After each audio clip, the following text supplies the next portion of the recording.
కడప జిల్లా బద్వేలు పట్టణంలోని స్థానిక ఆర్డీఓ కార్యాలయం ఎదుట రాష్ట్ర ప్రభుత్వం జారీ చేసిన రాజపత్రాల దగ్ధం చేస్తూ వినూత్న రీతిలో యూటీఎఫ్ జిల్లా అధ్యక్షుడు విజయ్ కుమార్ నిరసన చేపట్టారు.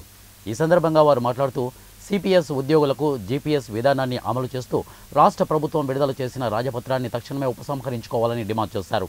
గత ప్రభుత్వం ప్రవేశపెట్టిన జీపీఎస్ విధానంపై ఉద్యోగ ఉపాధ్యాయుల నుండి తీవ్ర వ్యతిరేకత వ్యక్తం కావడంతో జీవో విడుదలలో నిర్లక్ష్యం చేశారని అన్నారు.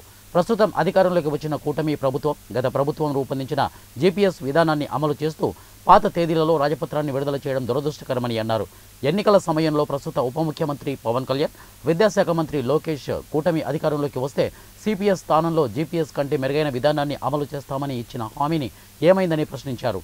తక్షణమే ప్రభుత్వం విడుదల చేసిన రాజ్యపత్రాలను ఉపసంహరించుకోవాలని, అలా కాకుండా ఉద్యోగ ఉపాధ్యాయుల వ్యతిరేకత విధానాలను అమలు చేయాలని చూస్తే పోరాటాలకు సంసిద్ధంగా ఉన్నామని వారు అన్నారు. రాష్ట్రంలో ఉన్నటువంటి ఉద్యోగ ఉపాధ్యాయులను మోసగించడమని చెప్పి ఆంధ్రప్రదేశ్ ఐకోపాధ్యాయ ఫెడరేషన్గా మేము చెప్తా ఉన్నాం. గత వైసీపీ తాలూకు విధానాలను, వాళ్ళ వారసత్వాన్ని ఈ రాష్ట్ర ప్రభుత్వం అమలు చేయాలనుకుంటుందేమో తెలియజెప్పాల్సినటువంటి అవసరం ఉందని చెప్పి ఈ సందర్భంగా ఈ ప్రభుత్వాన్ని డిమాండ్ చేస్తూ ఉన్నాం. అదేవిధంగా మరి తక్షణమే ఏదైతే మాట ఇచ్చిందో ఆ మాట కట్టుబడి సిపిఎస్ జీపీఎస్ విధానాలను రద్దు చేయాలని చెప్పి మేము డిమాండ్ చేస్తూ ఉన్నాం.